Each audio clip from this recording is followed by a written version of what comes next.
السلام عليكم ورحمة الله وبركاته. ازيكم يا حبايبي، عاملين ايه؟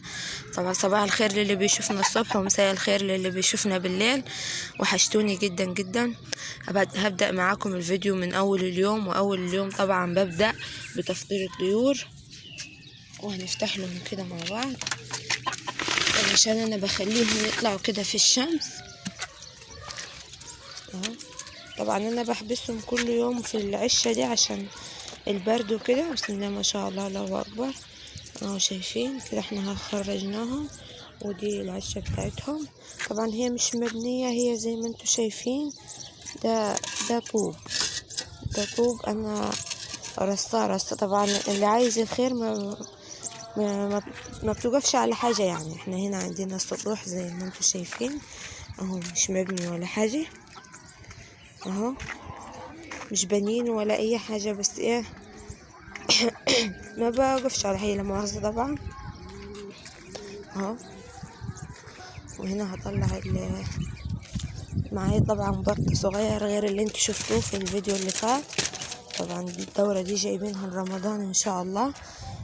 هنا هطلعهم معاكم اهو.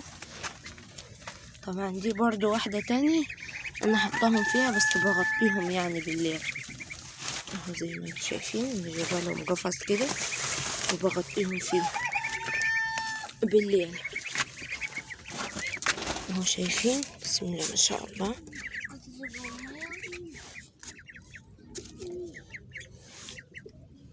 اهو. طبعا انا هطلعهم من هنا برضو، هوديهم الشمس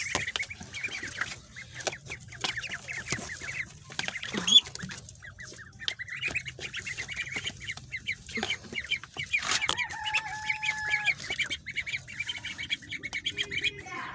هنا خلاص طلعناهم، وهوديهم الشمس في نفس المكان اللي كان فيه الفراخ. هدخلهم كده اهو. طبعا عشان الشمس وهم لسه صغيرين فلازم ليهم الشمس اهو. طبعا حطينا لهم العلف، ده اسمه علف محبب. طبعا هم لسه صغيرين، ما دخلت لهمش اي حاجة لسه في العلف، يدوب بس علف بس. يكملوا كده معايا 15 يوم على العلف وهدخلهم فيه اللي هو الدشيشة. مش عارفة طبعا انتوا عندكم بتقولوا عليه ايه، بس احنا هنا عندنا بنقولوا عليها الدشيشة اللي هي بتاعت الذرة دي يعني، او الشامي. طبعا كل بلد وله اسم. بسم الله ما شاء الله، الله اكبر. طبعا هم صحيين كده جعانين، وهحط لهم المية وهنروح نفطروا الحمام. وبرضه هنا الحمام نكشفه كله مع بعض، عشان طبعا انا بغطيه هنا عشان السقعة والبرد، فلازم كل يوم بعمل كده، بغطيه عشان ما ياخدش برد منه. طبعا في الشتاء لازم كل الطيور عايزة تشمع اهو. شايفين بسم الله ما شاء الله،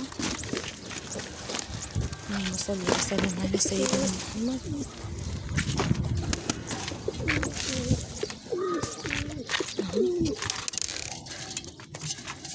اهو اهو. طبعا انا حطاهم هنا برضه عيشة صغيرة، الله اكبر بسم الله ما شاء الله اهو. زي ما انتوا شايفين هغير لهم المية طبعا عشان المية بتاعتهم اتوسخت.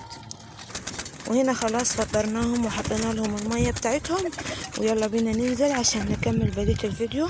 طبعا اول حاجة لازم اعملها ان انا افطر الاولاد وافطرهم وكده، وهننزل هنشوف هنعمل ايه مع بعض. طبعا السلم هنا برضو مش بنينه، فالمباني زي ما انتوا عارفين واقفة وكده، فان شاء الله اول لما يمشي الحال باذن الله هنبنيه وهنعمله.